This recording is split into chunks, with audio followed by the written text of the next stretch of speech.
Okay, well, welcome to our live with Donald Pianto. Hello. My client, my good friend. And my name is Edel van Schaik. I'm an architect and engineer, and I teach architects how to triple their earnings by using the ARKHI-PHENOMENAL breathing method. And stay tuned, because on December 20th, I will give a masterclass especially on this subject for you architects. And the idea of today is having Donald here because we have applied this method in the process of designing, creating, imagining, dreaming your house, right? Exactly. So maybe I ask you to introduce yourself a little bit. Okay. So, hi, good evening, good afternoon, good morning. My name is Donald Pianto. I live here in Brazil, Brasilia, Brazil. I've lived here for about 23 years. And I am a statistics professor at the University of Brasilia and a longtime friend of Edel. And when I started thinking about building my house, I started talking with him, and we set up some encounters and such, and we started working together within his methodology to arrive at some ideas for what this house could be. So I'm happy to be here tonight to talk a little bit about this process with you guys. Thank you very much. Yeah. How this house could be and how you maybe you can be there. Exactly. That's maybe more important than Exactly. the house in itself. So just a little bit for the one that don't know. I'm an architect and a civil engineer. I studied at the Technical University in Delft in the Netherlands, where I was born. Later, I did my master's in sustainability at the Lisbon University, Technical University of Lisbon. And I've been living in Brazil. I'm almost 30 years now. First in Rio and now here in Brasilia. And during the last 20 years, I've been developing this methodology, which is based on the triad architecture, sustainability, and individuation, seen from the phenomenological point of view. Because it was my experience. Let me explain just a little bit, you know, of course, but to the public, that a couple of things that people are, very often people come with pictures and images or mood boards to, and they are very aware of what their demands, their wishes, but are, let's say, ignorant about their the motives that created these demands. And so, and since we cannot think what we don't know, it's a limitation of our human thinking and mind. We're projecting images of our past to the future, and we hope that things will resolve themselves. But we're repeating the same circle all over again, and everybody will have this experience. Oh my gosh, the situation is different, but I know the situation, right? Exactly. And it wouldn't be the first time that this wonderful couple that is building their dream house is doing that with all kind of energy, and when the house is finished, the relation is also finished because they projected into the house a lot of things that didn't have anything to do with the house. But on the other way around, if they or the architect would have been aware of these projections, then we could use the architecture to address these items. That's what we tried to. So And from the phenomenological point of view, normally we think that we have to build in order to dwell, and to build a house so that we can live in it. And there we can see dwelling as the human activity on Earth, and building as the human interference on this planet. So we have to interfere in order to do what we like to do, whatever it may be. But from the phenomenological point of view, it is the other way around. We only may build if it is when it is that we know how to dwell. And if you knew how to dwell, of course, the COP28 is just finished with all those problems about the environment. But it is obvious that humankind doesn't know how to dwell this planet, because if they would know, then our interference would be sustainable by definition, and sustainable architecture would be a pleonasm. So this is different approach of sustainability as well, and not technical, and of course it's important as well. But it starts with our inner being. How do we dwell ourselves? And maybe I ask you, how you experience that dwelling yourself before we made the leap to the design in itself, during the conversations and the workshops we did. So I think when you talk about this, what comes to me is the experience of the workshops, where we were much more focused not on, oh, what kind of window do you want, or what kind of shape of house, or what rooms do you want, or anything like that. We were much more interested in getting in touch with the land on which we wanted to build the house, and getting in touch with what kind of activities that we already do, that I already do, and that I would like to do, possibly, right? And what kind of spaces were necessary for these things to happen, right? And it's interesting because I imagine it's very difficult for, I consider myself a layperson such as myself, to imagine how a space is going to open up the possibility of different activities and the possibility of different ways of being, right? So, so when we talked about, when you bring this question to me about question of dwelling, I feel as though during our workshops, what we worked on a lot more were the kind of things that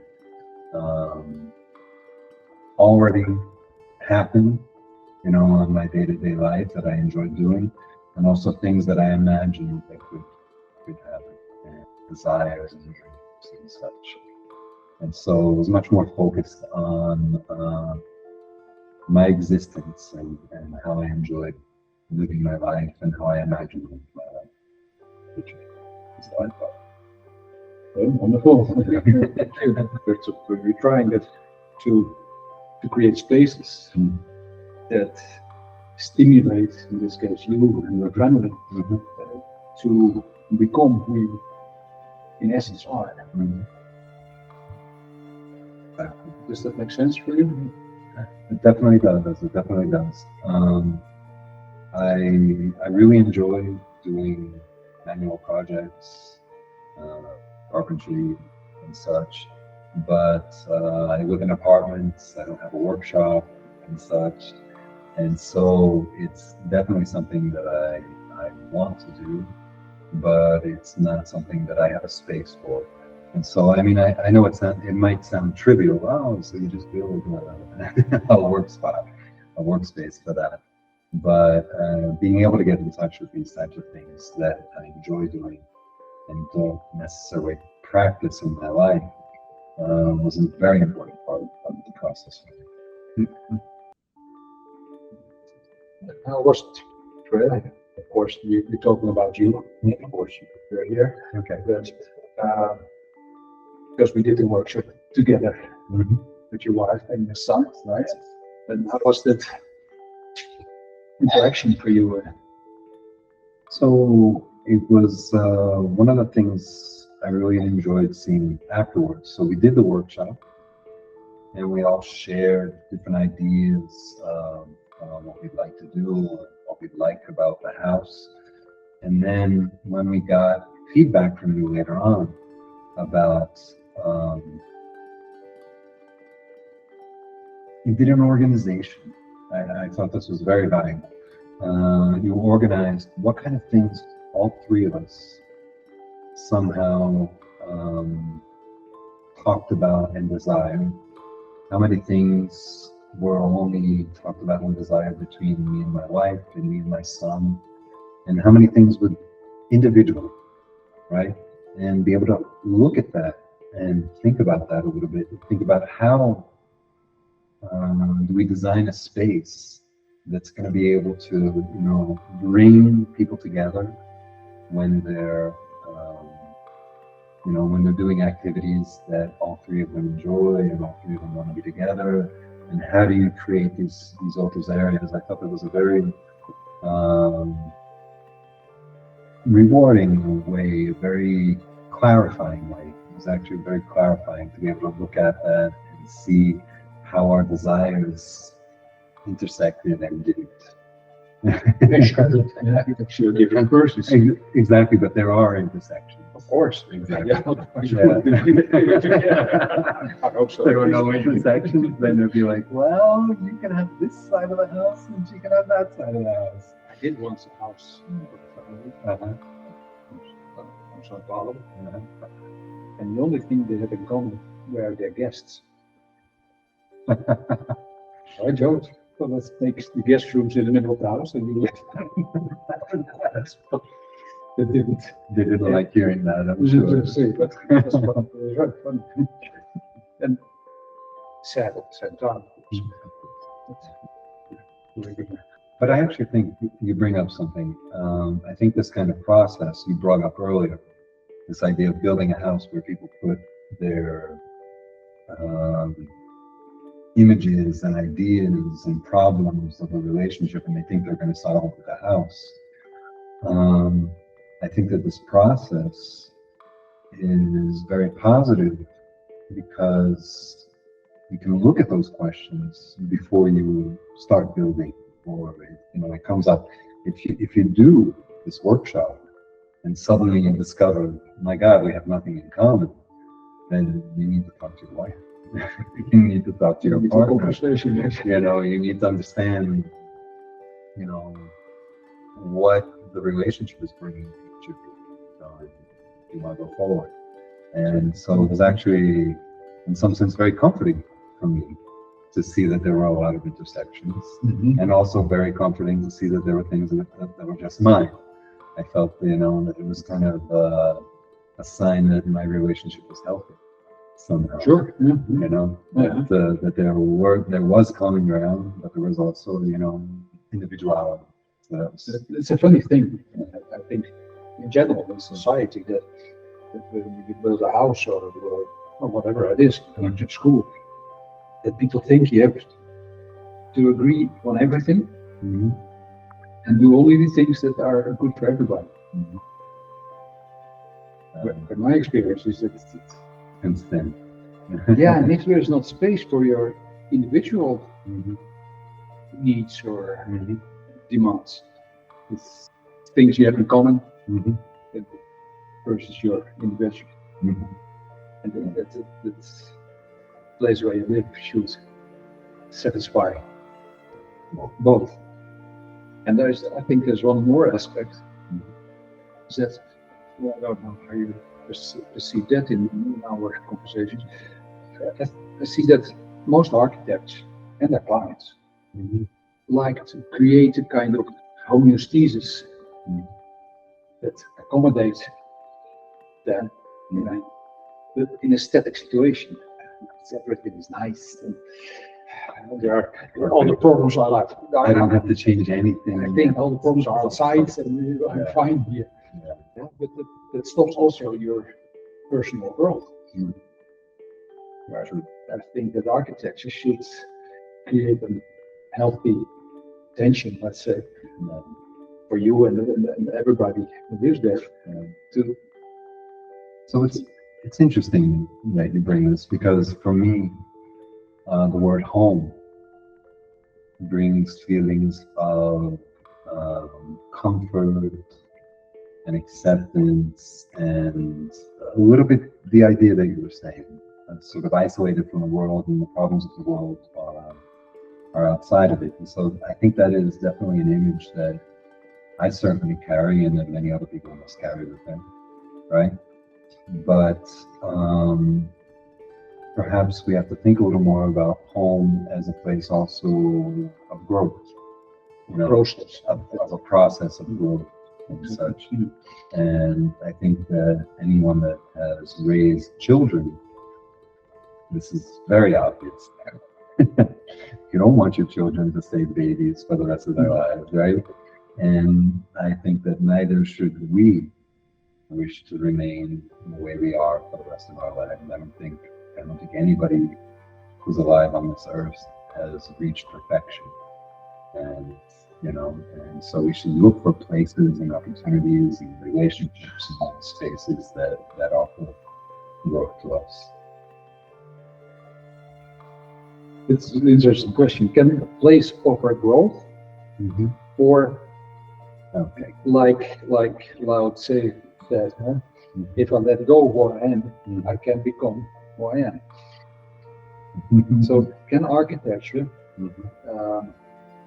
let's say, trigger or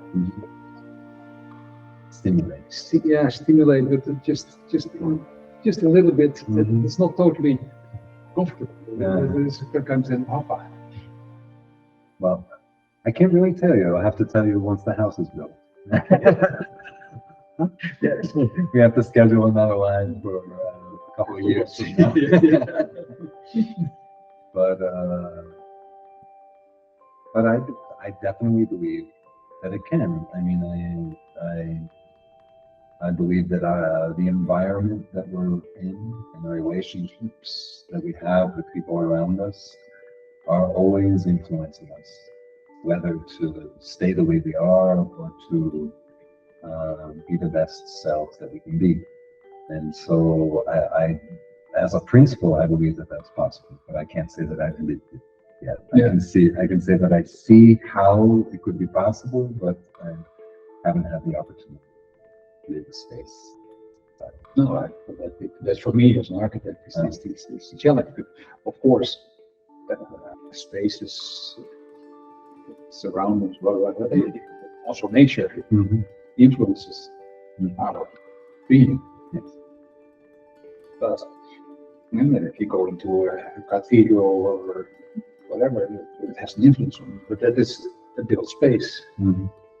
But when we start from scratch, then the question is, what kind of influence we like to create on us? So that's So, and in the beginning, I told everyone that I'm a statistics professor at Monday, but my undergraduate course was actually physics, and I also have a master's and an unfinished PhD in physics.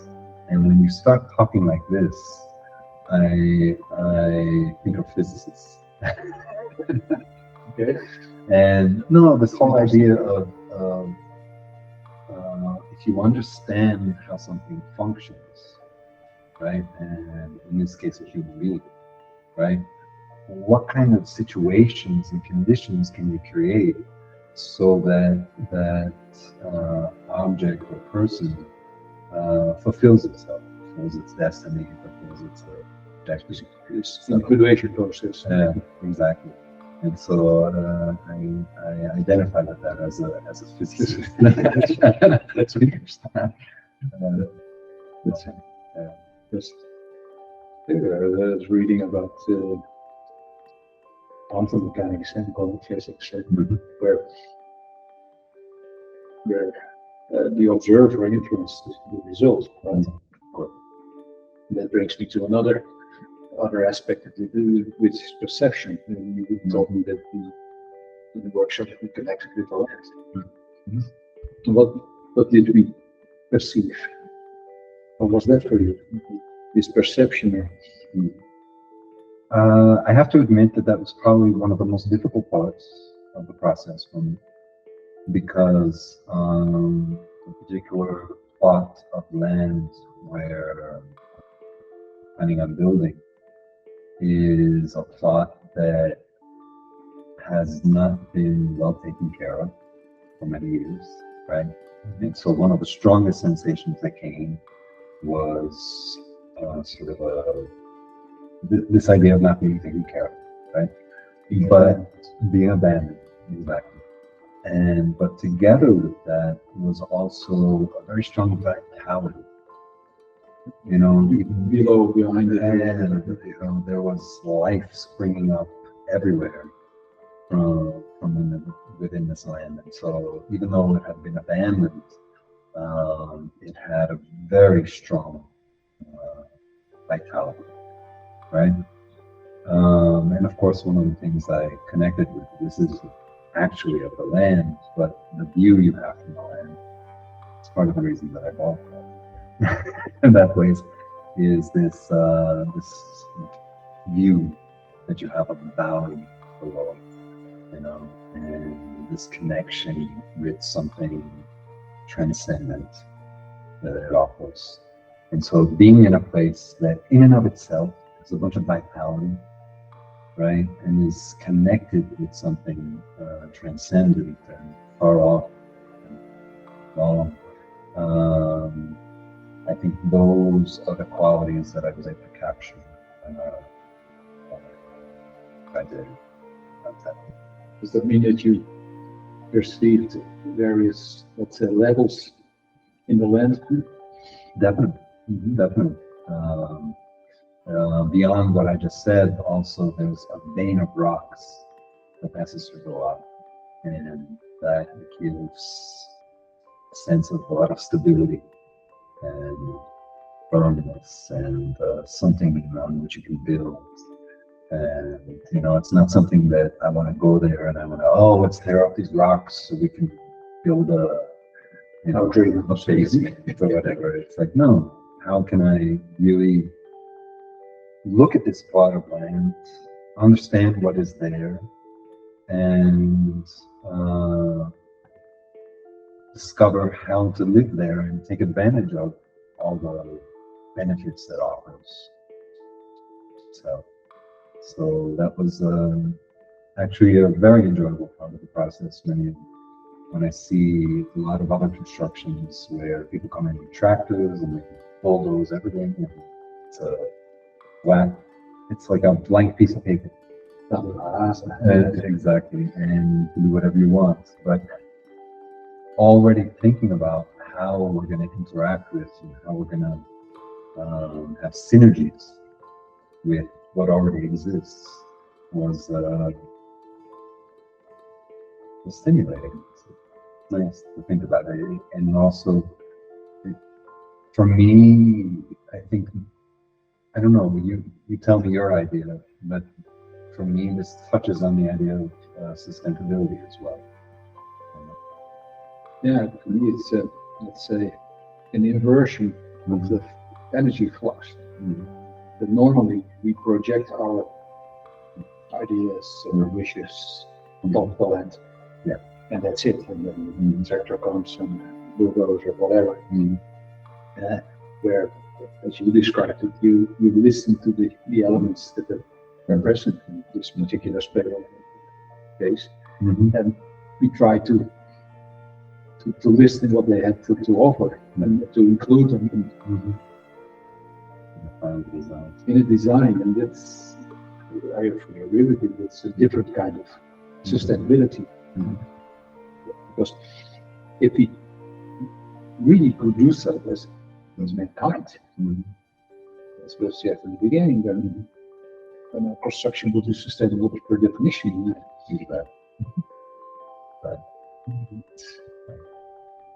I think there's a huge problem in this. For me, it is that people are not in touch at the end with themselves. Because if they were, then they would perceive the land well.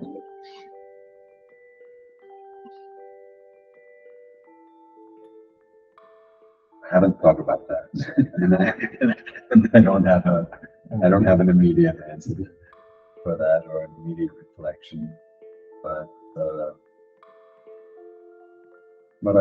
I don't disagree. That's for sure. I mean, I believe that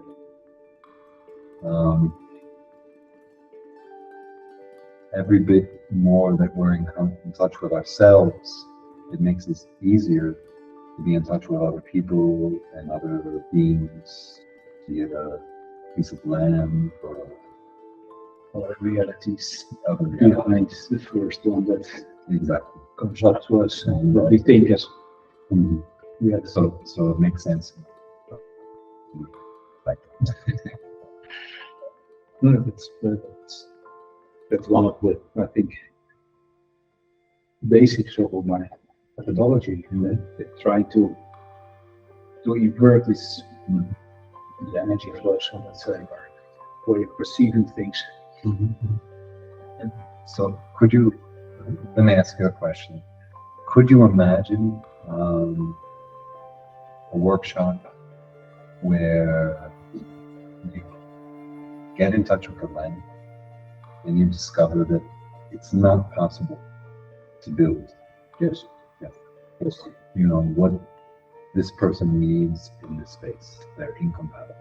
Yes. Yeah, absolutely. And that makes total sense to me.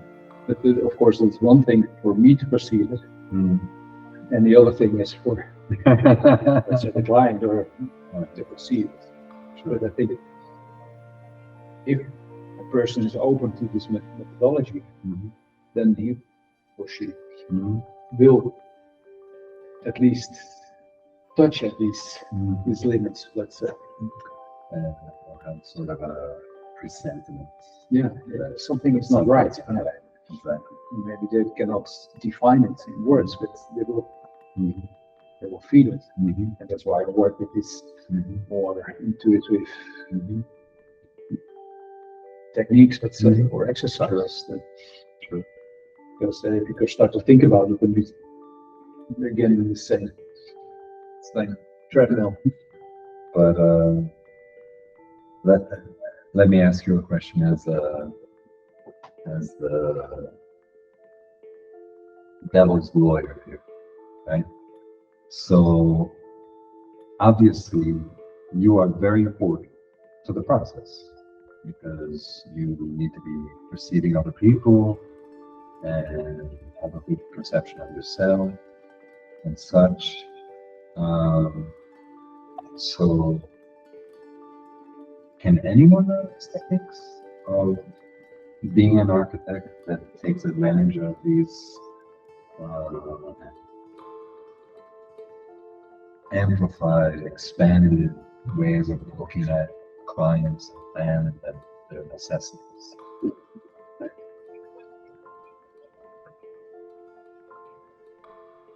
So let's say, if you ask the question in this general, I think yes.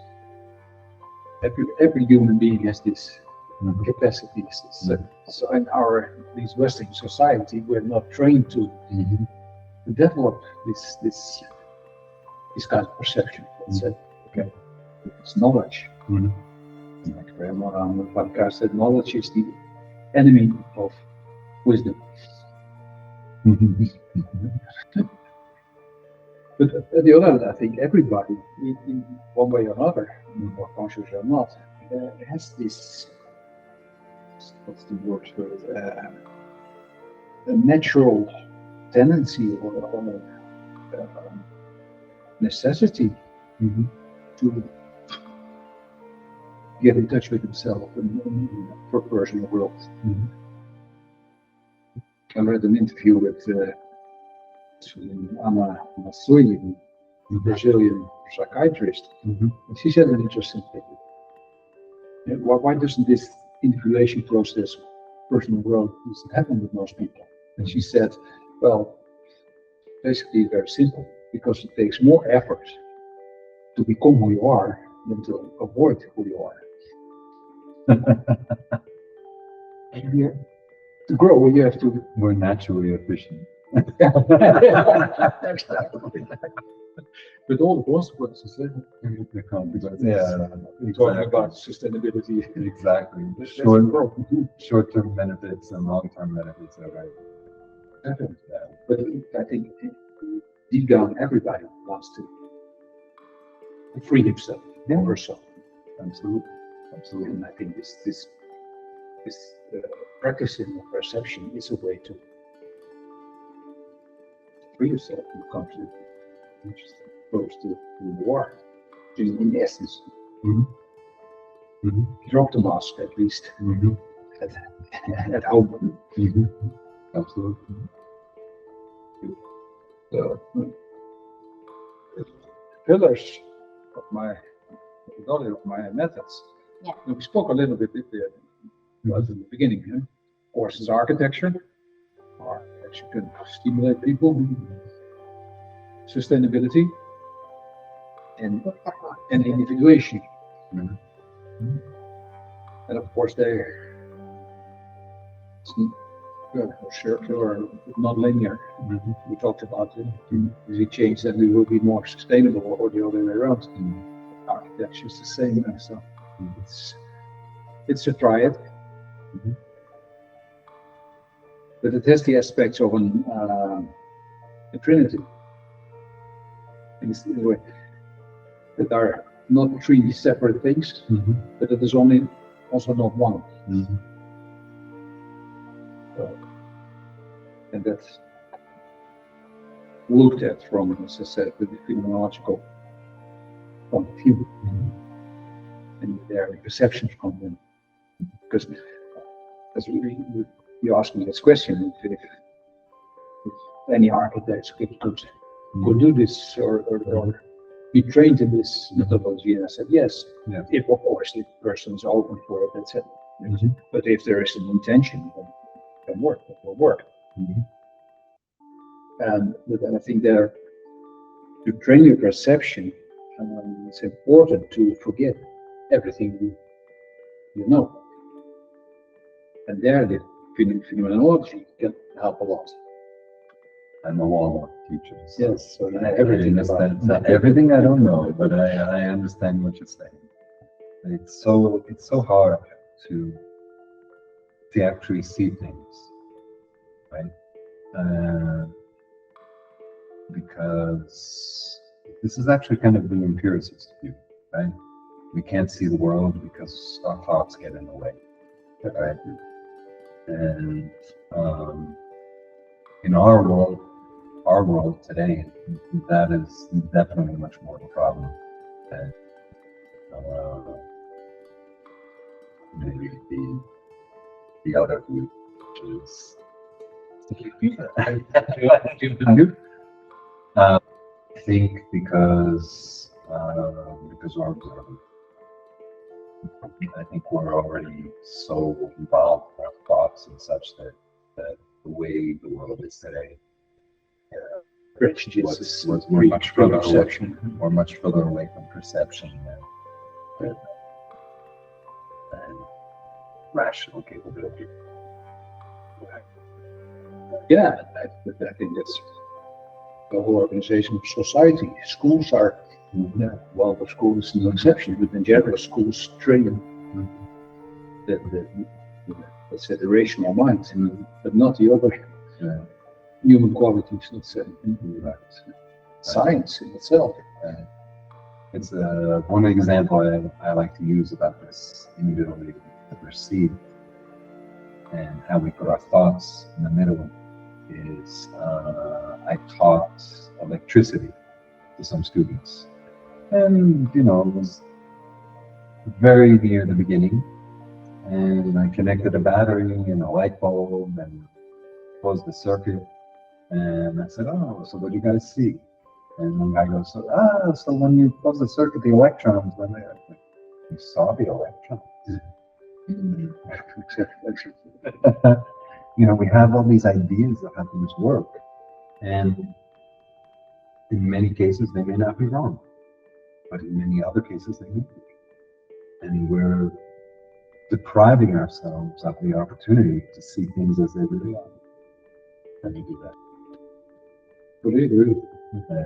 That is with the electrons. People, that's an oak tree. You never saw the tree. That individual tree. It's just an oak tree. Exactly.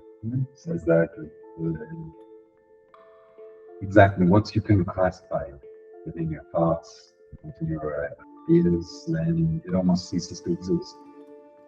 Yes, that's essentially the French philosopher. But he said, once you give a name to your pet, it's not an animal anymore.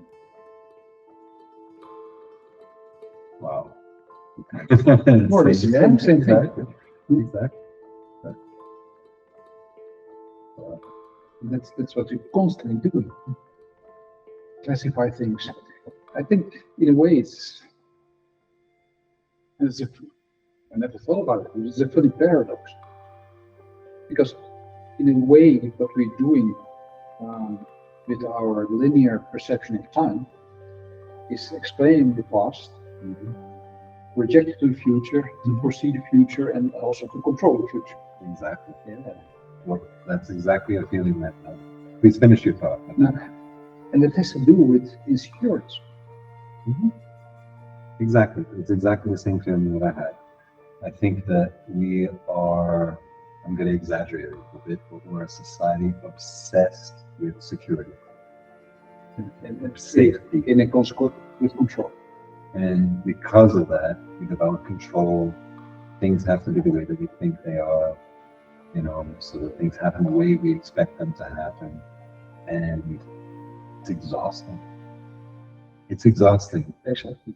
And then just hit this treadmill and it's a lack of confidence, trust. It's a lack of trust. That's a better word. Yeah, it's a lack of trust.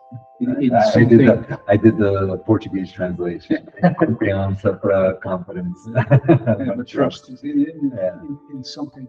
Yeah, it goes beyond us. It's a lack of trust, you know. So you have to control everything. Control everything is exactly the way you imagine. Can't leave spaces open for other things to happen because you don't know what they are. You know, but it's exactly within these spaces that we have the chance to discover ourselves, to grow new things. And the funny thing is control. All of us have to, at least in civics, but in the Western society, the idea that time is speeding up. It definitely feels like it. Exactly. Yeah. Of course, it doesn't. But our perception is, and that's. Maybe we're just getting old. That happens to all. It may be, but I'm not sure. I mean, come on. The summers when we were kids were enormous, right? Yeah, and then people go to the beach or to the countryside to slow down. Another perception of time, and then come back to the city and it starts all over again. Exactly. And then we're talking about quantum physics.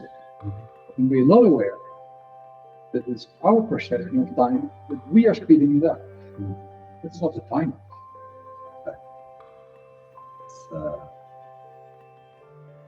Reminds me, I'm not going to be able to quote him correctly, but reminds me of a quote of human rights awesome that someone says, you know, our duty every day is to turn every moment that we can into eternity. And that's it. I mean, when we actually perceive something or someone, in some sense, that's what happens.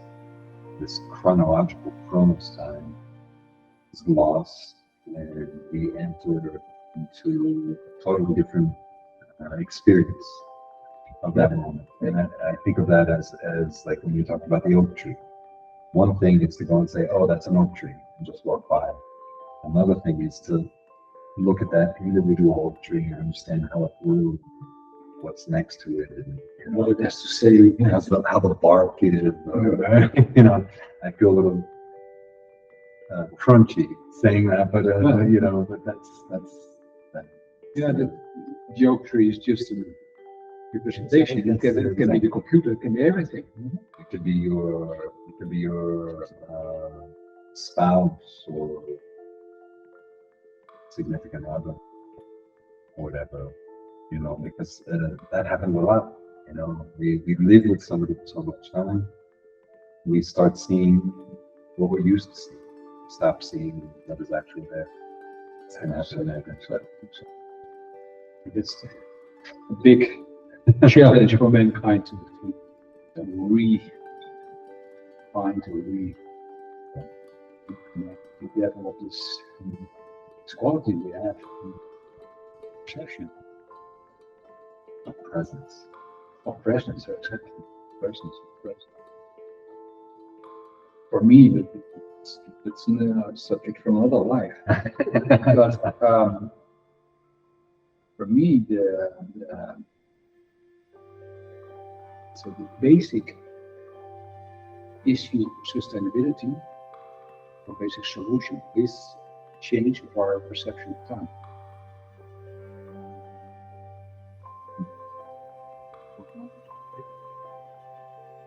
So if you have another perception of time, our references of decision taking will be different.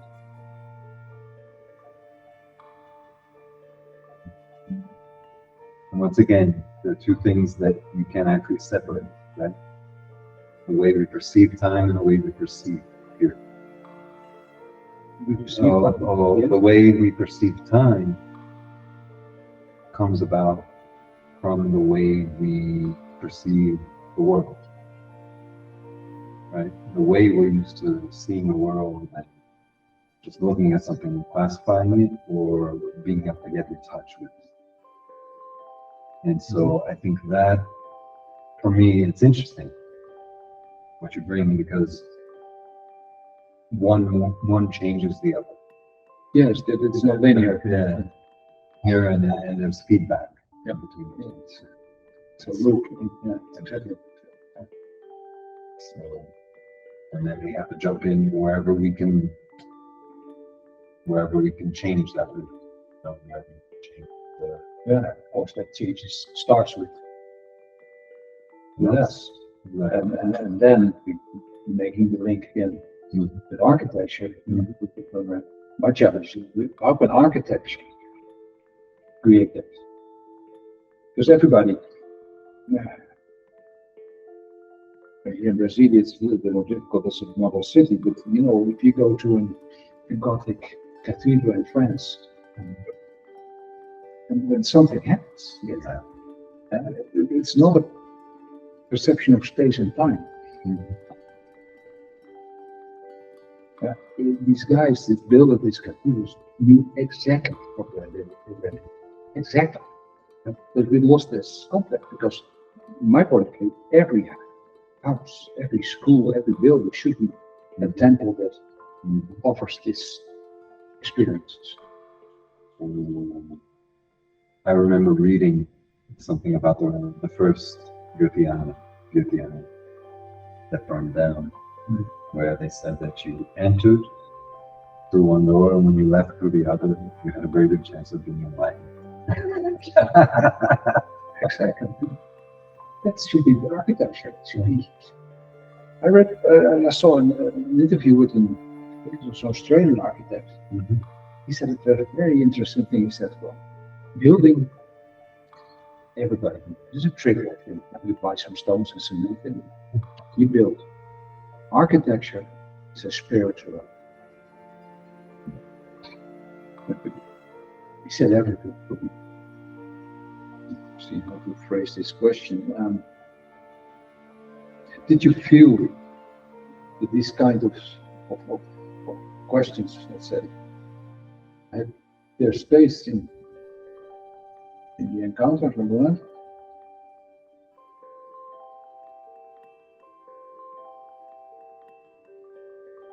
Wow.